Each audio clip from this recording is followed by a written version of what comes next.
Hey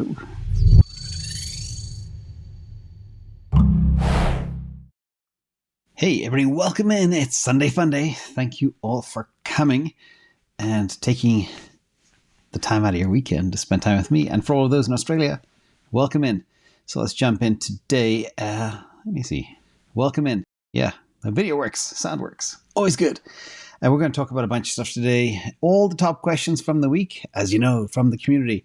We're going to talk about Bitcoin Proxies, Bitcoin, Theta, Grayscale, GBTC, stop losses, tools, best Solana wallet beyond ledger, layers, arbitrage, regulation, and so much more. So let's jump in. And of course, none of this is investment advice, and all the questions come from Patreon.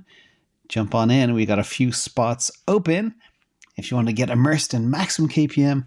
And it's so funny. I just left the politics channel, and it's just hilarious in there where you need to de-stress and get away from it all. It's fun. Anyway, first question is from Mark Krypton.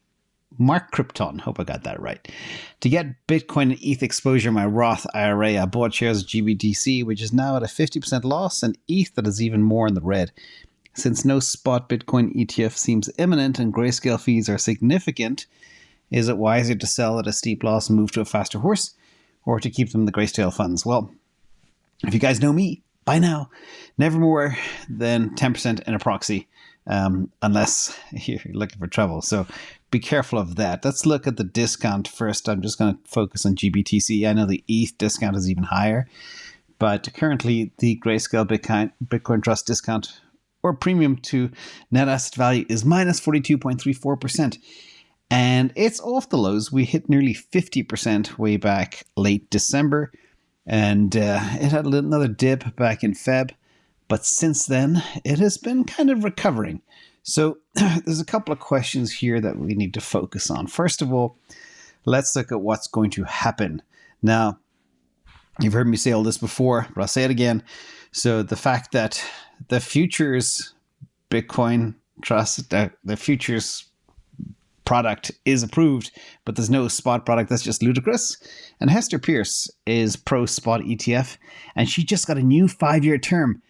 And Gary Gensler only has 16 more months left in office. So something's going to give. The question is when. Is it 1 year, 4 months from now, a little bit sooner, a little bit later?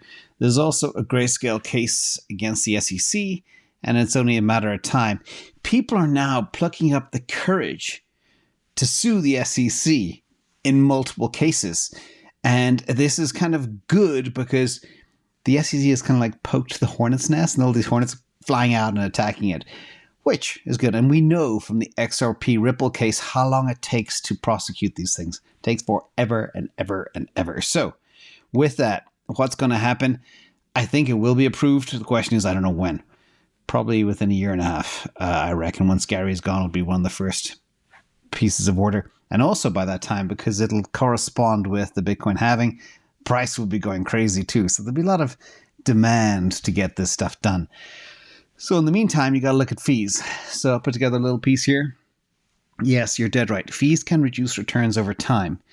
And yes, 2% is hefty, but it's actually more than 2% because the effective annual fee, and this is why that Grayscale thing is such a money spinner for Grayscale, is 2%, but because that has a 42% discount, div that by 100, you get an effective fee of 3.4%. A lot of people don't know that, and it may come as a bit of a shock to some of you out there. So that's why I always say never have more than 10% in proxies.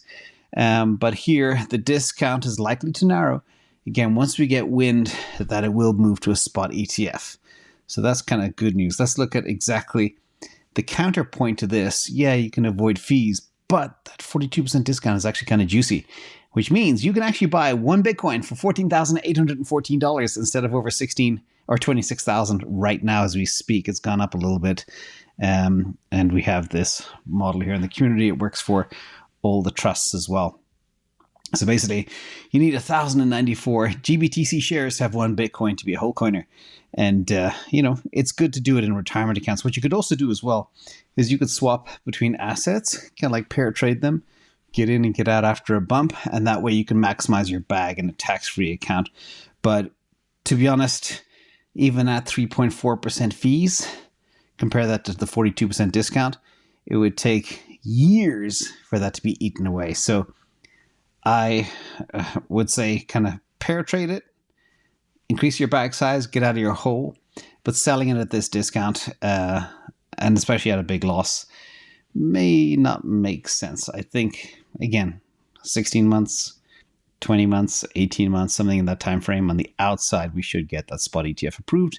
And when that happens, the discount will go away. So thank you for the question. And again, I don't have a crystal ball, but I pretty much believe that's probably going to happen. Now, next question is from Megafox and Fitpola. I'd love to hear your take on a world where all crypto is considered a security in the US. For example, what if the Solana Foundation had to register SOL as a security? How might that change the way people buy, sell, and use SOL? So I did cover kind of more of the concerns around the labeling of tokens as securities.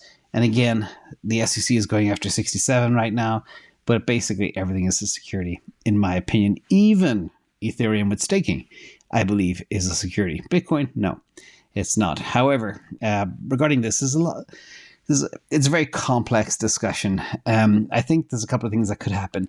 First of all, if they did, they would have to comply. That means reporting requirements, etc., file regular reports to the SEC, information about the project's finances, operations, governance, all the usual stuff. They would also have to disclose obligations. The Solana Foundation would be required to disclose certain information to investors, such as the risks associated with investing in SOL, just like with a stock and everything else. There'd be other measures too, regulatory measures, anti-fraud, insider trading laws, etc. But there's so much that needs to be done. I don't think the US regulation is prepared to cater to the needs of tokens and altcoins. And there is also the chance as well, it'll take years to figure this out and prosecute stuff, so nothing will have an impact. In fact, when I look at what I call the pink list of all the things that are on the SEC targets, they're all creeping back up to where they were before they were filed against. So it looks like, like I said yesterday and all week, people are beginning to brush this off and say, okay, we've seen what happened with Ripple and XRP. And yeah, some tokens will go offshore.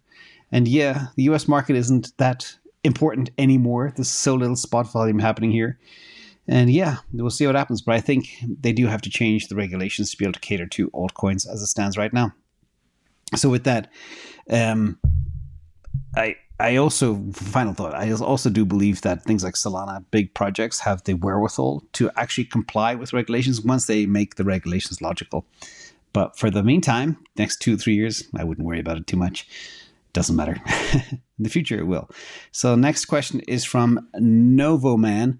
I got your trade alert on MicroStrategy versus Bitcoin using Arb Cloud, as this indicator gives buy-sell alerts for trading pairs. What's the difference between Arb Cloud and PTOS?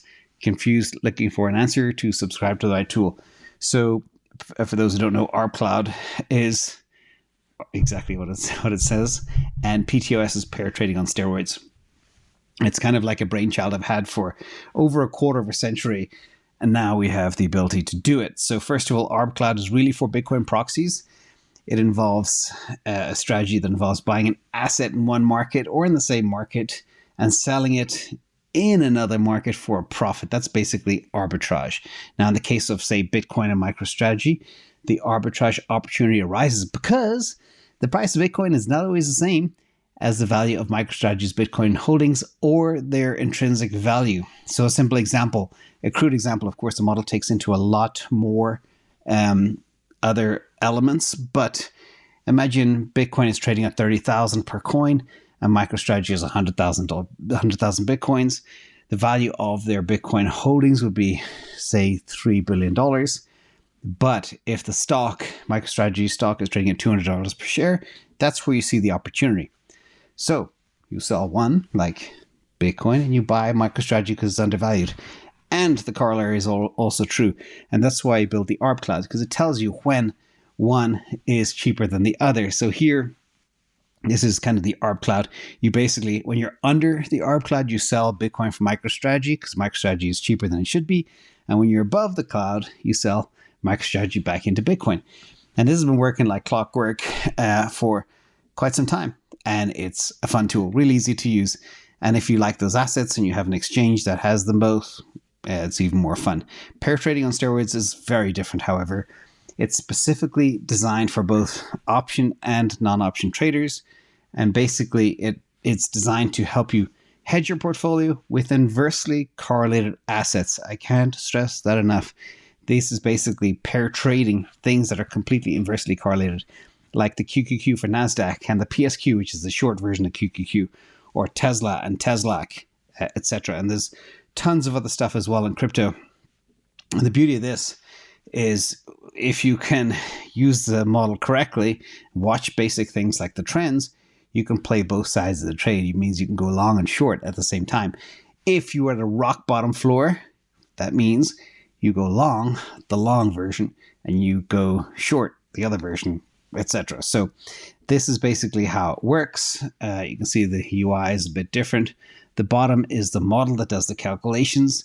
The top is the graph line that throws your buy and sell signals. So for example, this is, just for giggles, I threw in there SOL3x long and versus SOL3x short, telling you, and I used this very recently, actually, in fact, this week, but the red flag tells you to go short Solana. Okay, and you can do that by ditching your long position and buying the SOL3x short. And then you ride it down, you follow the trend, okay? The trend here is your friend, so as long as you see orange, you stay in that trade. And then when the trend flips, or where you get the little go long green flag, that means buy. Then you get rid of your SOL3x short and you go long. And you can also do this with options, and works for any asset, you know, gold miners, price of oil, etc. So that's the difference between two. This is a bit more of a sophisticated tool. The Arb Cloud is a little bit easier to use because you're just thinking in 2 dimensions, but this is kind of multi-dimensional. So with that, next question is, what do you think about selling covered calls, covered MicroStrategy out of the money calls on each Monday that expire on that Friday to fund MicroStrategy buys, especially when MicroStrategy trades at 2 to 5% premium to Bitcoin? Now, is it easy money or playing with fire? Again, this is selling calls. I only do it after a price spike and when the asset is completely overbought and you want it to mean revert. That is key. Doing it regularly won't work. You will lose, you'll be called out, etc. And remember as well, the Arb Cloud actually helps you do this too, because it tells you exactly when MicroStrategy is overvalued or undervalued.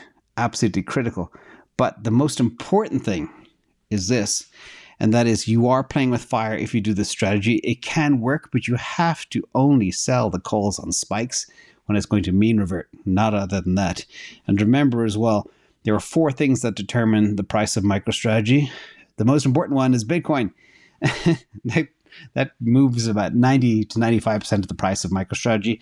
The company's financial performance is another factor, or concern about debt and risk, investor sentiment, as well as the need for a Bitcoin on-ramp, and of course macro. The third point is very, very important, and that's why this model is killer, because sometimes there are big institutions that want that Bitcoin on-ramp, and the easiest thing they can do is not buy GBTC. No, they buy MicroStrategy, and they buy in big clumps, and sometimes the amount of liquidity depth in the market is thin. So when BlackRock goes in and buys a couple of million shares, price goes crazy, way higher than it should. And that's the whole play here. So remember that you're not playing a stock, you're playing a proxy of Bitcoin. So you always have to watch Bitcoin and watch the other factors too that can actually drive it in that little list here. But remember, 90% plus is driven by the price of Bitcoin. Next question is from Papa Yoda. From my experience with signals, and a lot of trading questions this week, from my experience with signals to switch pairs like Tesla and TSLAQ, and now with pair trading on steroids, I know there's a risk with big movements in the wrong direction. Isn't it advised to have stop losses set for this? So yes. So first of all, regarding stop losses, you guys know I don't like to use stop losses in crypto, because it's so manipulated and there's such violent swings up and down, you're going to get wiped out and you'll be out of your position. Therefore, if you are in a position, you've got to watch the markets Okay, and now if you don't have time to watch the markets, you can look at things like the 4-hour chart, and you can pick Pico bottoms and Pico tops that way. So you can check in once every 4 hours, once or twice a day, and find out what's going on. But with this one, yes, let's talk about stop losses for 1 second. They can be triggered by short-term fluctuations in price, especially volatile markets. They can fluctuate wildly. Like I've noticed, what typically happens with Tesla is it'll open strong, it'll weaken off during the day, and it'll rise towards the close of the market. Very, very important. So you have to be careful with how you place them. Also, they can be triggered by market manipulation. Market makers can fish for stop losses if they see big ones, but as a retail investor, you're probably not going to trigger that. But also, they can be used to create false market signals. And market participants sometimes use stop losses to do this. They place a large number of stop losses below a certain price level in order to make it appear like there's a lot of selling pressure at that level. And this can scare other investors into selling. So remember, there's a lot of psychology there as to where you see things, buy walls, sell walls. Remember, it can also be manipulated as we go forward. So let's talk about stop loss on pair trading on steroids. So here, typically, this is the most important thing. We went through a very historical run for Tesla over the last 11 trading days. It has basically gone up straight in a row. But the key here is you sometimes see on pair trading on steroids a sell signal. There's little red triangles all the way up on dips. But the reason this product comes with what we call optimized trend is to keep you in the trade. You follow the trend. So for example, if you're long, you stay in the trade while it's blue. You only get out if that trend turns to orange, then you get out. And of course, the model below is below. But you can see in the green piece at the bottom, it's just always up, up, up, up, up, firing sell signals because it's unprecedented behavior. Only once before in the history of Tesla has it gone up for so many straight days. And I think it's at a joint record right now. So if it goes up tomorrow, it'll be a new record. Now, let's look at another tool you can use as well to identify where to place stop losses for equities. And here, this is the layer out model, which is designed for really profit taking, but also setting stop losses and also identifying layers at which to layer in at. And what's interesting about the position of this right now, and this is a dynamic model, we dropped the anchor where the price crosses the 200-day moving average. And you can see here, you'd probably place a stop loss at 237. And then a lot of people asking, in fact, there was a couple of questions as well. I want to buy more Tesla. Where do I buy? So you'd have like a big buy order in, let's say 201, but there's a good chance we may not get that low. But maybe layer in at 237, get a little bit, but it could fall below. And just depending on how you configure this, that is also an important tool. But if you are long and you want to lock in your profits, you'd have that stop loss at 237 right now.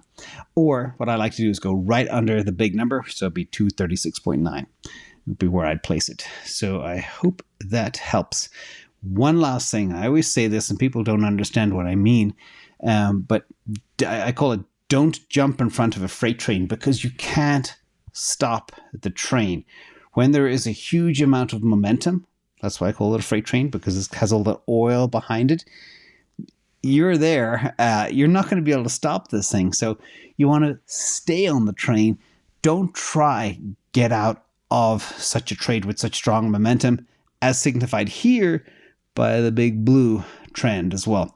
So again, that's what I mean when I say that. The trend is your friend. Don't fight the trend as you go forward.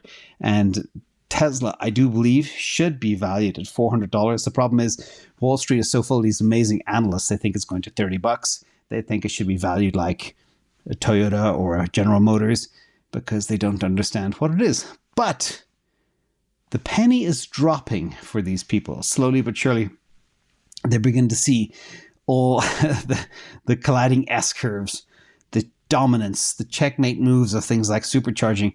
And the world is waking up. But again, I think it's a $400 stock. So if you have patience for the next, say, 12 to 18 months, it will be back at 400. And I'm 90% certain of that.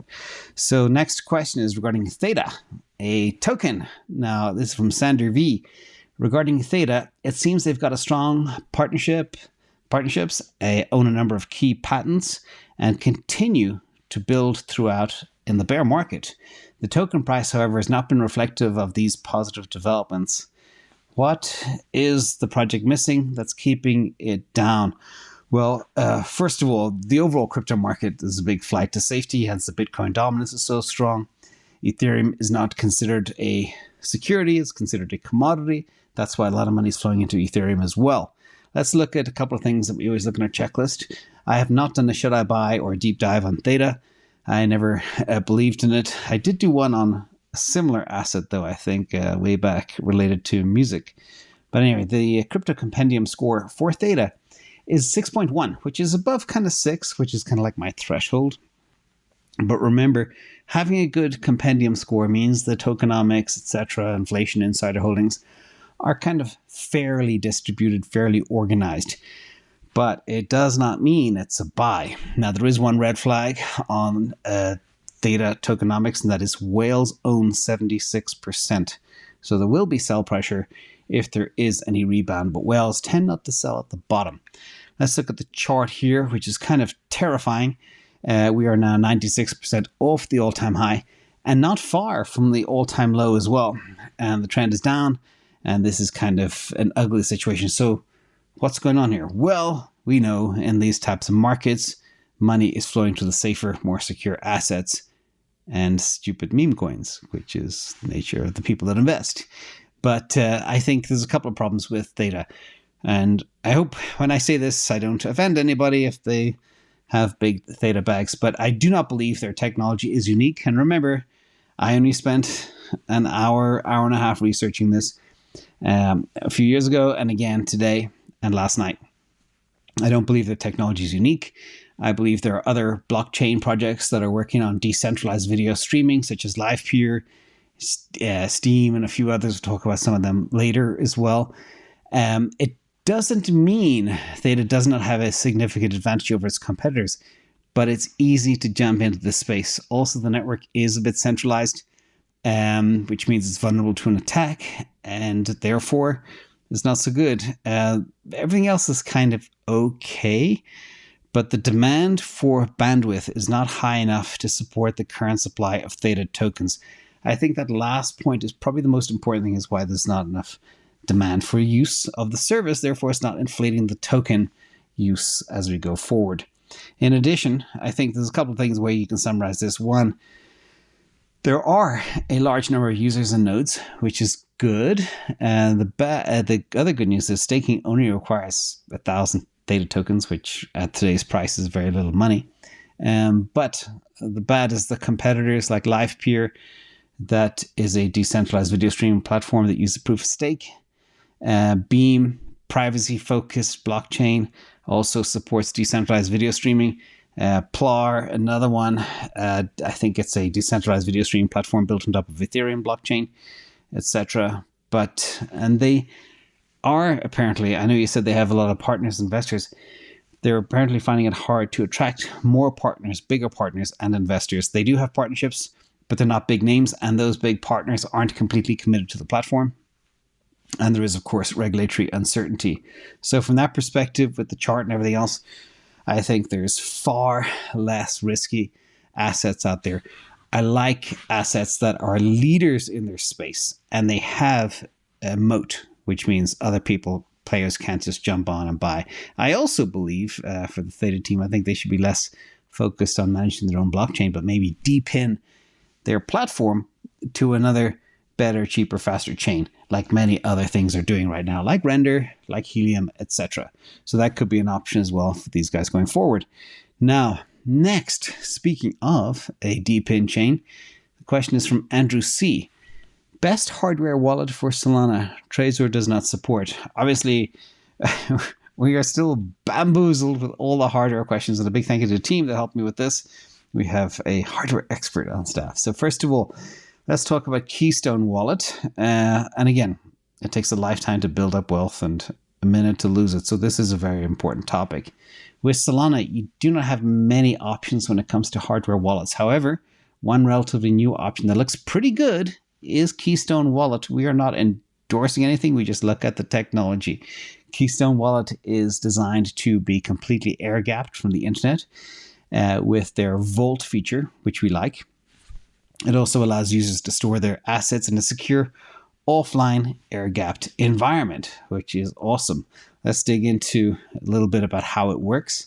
The Keystone Wallet uses a combo of multi-layer encryption, secure elements, hardware security modules, I think they're called HSMs, to protect the user's private keys. Kind of a little bit like the Saga phone with the hardware elements. It also relies on QR code transmissions, and transactions are constructed and signed through a QR code communication between a mobile device and Keystone. Keystone is basically a hot end and a cold end, and the hot end is the app in your mobile device, while the cold end is the physical hardware wallet itself. And you can use the camera on the hardware wallet to scan the QR code to obtain the transaction. And that makes it kind of pretty cool and unique. In addition, it does support Solana and Companion Wallet Solflare as well, which is good. Now, there are a couple of downsides. It's a relatively new project compared to other wallets that have been battle tested.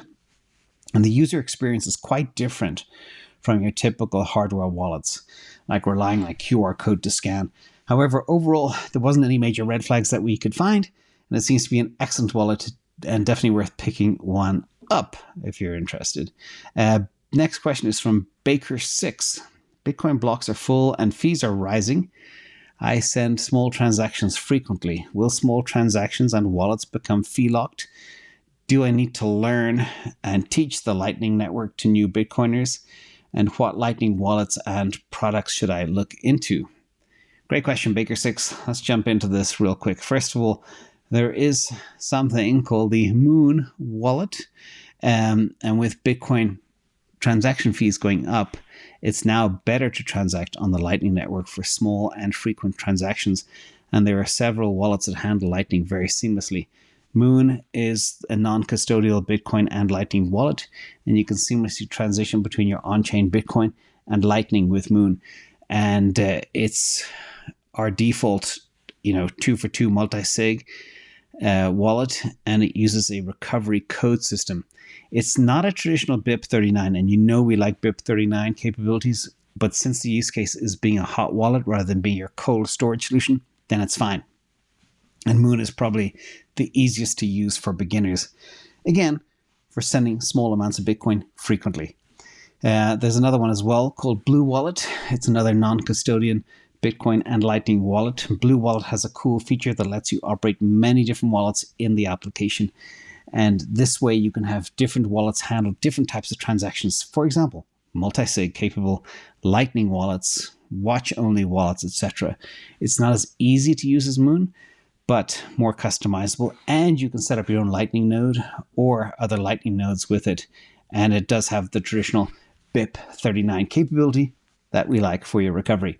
There's another one too called Phoenix Wallet. It's the third wallet that's a Lightning only wallet. It uses a full node non-custodial wallet. That means you will need to open up your own Lightning channel on the app in order to use it.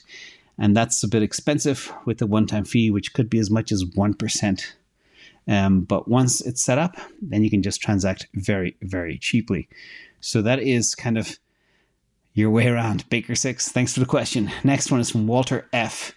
Do you use multi-sig to secure your crypto, or just 24-word phrase and a good hiding spot? Great question. First of all, number one rule of Bitcoin is you don't talk about what you do, but we'll talk about this. So yes, we use both multi-sig and recovery seed. And the reason is multi-sig and recovery seed actually serve different purposes. This is very important. Your seed is the most important because you remember a seed can generate as many keys as you could ever use. However, you don't need to have multiple different seeds in order to use multiple keys and wallets. And seed is like a keychain that holds all your keys. And since you can create as many keys as you want, then you can have each of those keys to be managed by multiple different wallets. And this way, you can receive the benefit of diversifying your crypto across multiple different addresses without having to worry about remembering keys, because all those keys are tied back to your seed. This is critical. In addition, as long as you have your seed, then you can recover all of your crypto. But this is why you need to keep your seed safe. Also, if you have stuff on a physical key, keep that safe too. Now, there's a couple of things as well to remember here. With multisig, it's definitely recommended along with your recovery seed or seeds. Multisig is an extra security feature that most wallets support. Once you configure it, then your transactions would require at least 2 of the 3 signatures, for example, to be able to sign. And this means that if one of the 3 signature keys are lost, you can still use the other 2 to move the crypto. But you can imagine there can be many ways you can secure your crypto. For instance, you can create 2 of 3 multisig, keep one for yourself, give one to a loved one, and seal one in your will. So basically you kind of have 2. And if the loved one loses it, well, we'll see. But if you're ever incapacitated, your loved one could still access the crypto with their key and the key in your will, but they will need at least 2. And that's one of the risks. So definitely recommend to use both multisig and having and keeping your seeds safe as well. Absolutely critical. And the funnest part of the day, everybody, thank you all for being here. This is Jacob, and this is in honor of our community member and team member, Jacob. Thank you for all your tireless work here at AI. Jacob is 27 years old and enjoys playing in the sprinkler and making nests, especially in summertime. And we donate to help with care, food, shelter, medical, etc. So thank you all for that. Please subscribe to the channel in case, if you want to amplify your intelligence. It's kind of our new slogan. Now I'm going to open up to some questions from the community as well. And a big hi to Jacob and Mr. Weston. Thank you so much for being here, as always. So first of all, let me see. We have a question from Bill in Switzerland. How would you play next week's CPI run-up and aftermath with respect to Tesla? So I think, and I do look at this a lot, as you can probably tell, I think the CPI will impress. I watched Truflation. I think last time it was like 2.7% inflation rate, and that is a good indicator. The government data, of course, is wrong, and it's 6 months late, but hopefully it'll start trickling in and coming down. So I do believe there's a bit of a positive there. Also, that will determine, right now, I think there's a 76% chance that the Fed will not raise rates, which would be bullish for the market. And with respect to Tesla, the interesting thing about Tesla, it doesn't care about macro. If the macro is bad and the stock market's going down, Tesla tends to run counter to the stock market. If the stock market's all going up in broad breadth, Tesla sometimes goes down. So it does its own thing, which makes it a very different animal. So I don't think the CPI will actually impact it because, as you know as well, I always called Tesla my recession-proof stock because I believe they'll be able to weather any recession better than anybody else because they got no debt. They continue to grow no matter what happens, and that way they can weather the storm. So Tesla, again, as I mentioned previously, it's a hold for me. I do believe it's a $400 stock.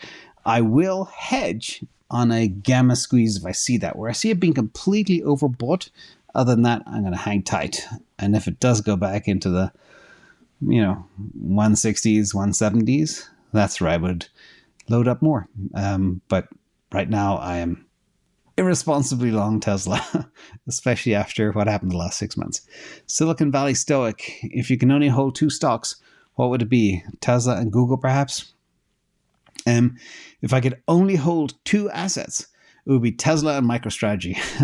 And as you know, I did sell half of my Google equity position to roll that into Tesla during the dip.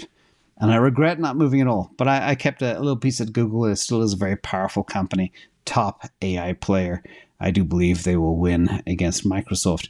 But I also believe that the Googles and the Microsofts, they're such big monoliths.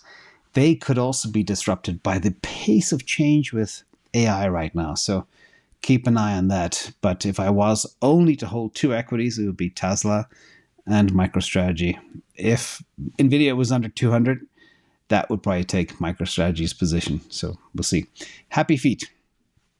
At what price would your next buy-in of Tesla be? NFA. Thanks, your son bought Tesla a month and a half ago, and now he thinks he's Warren Buffett. Great stuff. So that's one of the dangers, happy feet, that can happen When people are new to investing and they make a mistake early on in their career, they think they have the Midas touch, and that can build overconfidence. And remember, the most important thing is to respect the markets. It's a blood sport. You can be successful once, maybe twice, but then unless you have your process, your tools, your methodology, and to be very conservative, it can be a very risky place. So, well done. My buy levels tend to be very low. My cost basis, I tend to do things in big chunks. I wait for absolutely crazy buy opportunities, and then I go in as hard as I possibly can.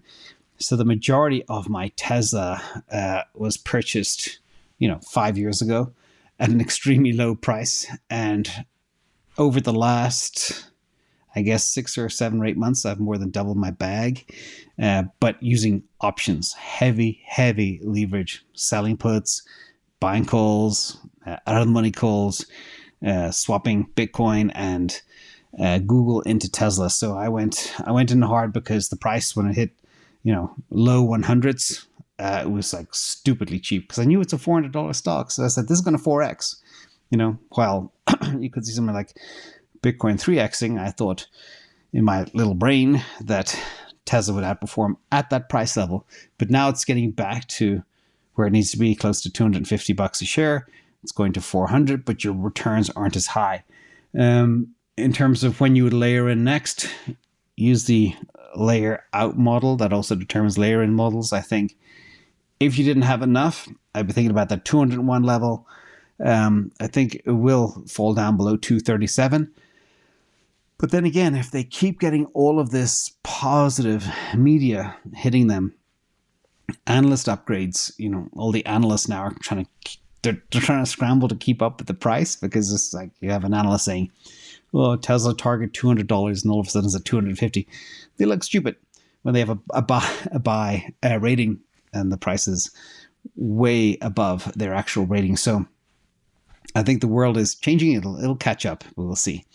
And fantasy collisions and customs, I don't remember of missing one or two of your YouTube videos for the past 2 years, and I'm also a Patreon member. I just want to say thank you for everything, and stay strong, and stay strong for the Solanator. Thank you so much. That's awesome. I appreciate that. And MT, best channel YouTube, thank you so much as well. And thank you for your super sticker, AC1, Dog1, Martin Brock, Bottle of Red. And to remind you all, everything I do, every transfer, every move, every swap, every trade, every exit, I post in real time. So big thank you as well to Stephen Weston, Kado. And remember, DCA will be on tomorrow. It'll either be on Ivan's channel or CTO's channel or my channel. But follow me on Twitter. I will also publish it on Patreon. And you will see exactly which channel it's on. At the time, it will be 7:30 a.m. Pacific, which I think is 4:30 p.m. Swedish time. And I get confused with Central European times. I don't know if it's the same I think it's the same as Germany, but we'll see. So see you all tomorrow on DCA. And thank you all for being here. Thank you to the mods in the chat. I appreciate each and every one of you. Oh, we should check on what's happening with the market. I know that Matic did a bit of a rampage on my pink list. So far, things are recovering. Solana's back over $16. Bitcoin's back over $26,000. Awesome. Ethereum is $1771. Going to be knocking on the door of $1,800 soon. And Theta is flat. Binance is down. So that's the lay of the land. That's what we care about. Look forward to the stock market opening tomorrow and a big CPI week as well. But there are more shoes to drop out there. So be careful, everybody, especially if you are in banking stocks. I think they're going to get hit real hard. And I'm working on a video for next week, actually, on that next shoe, how big it'll be and the impact. So thank you all for being here. Have a great weekend. Talk to you tomorrow.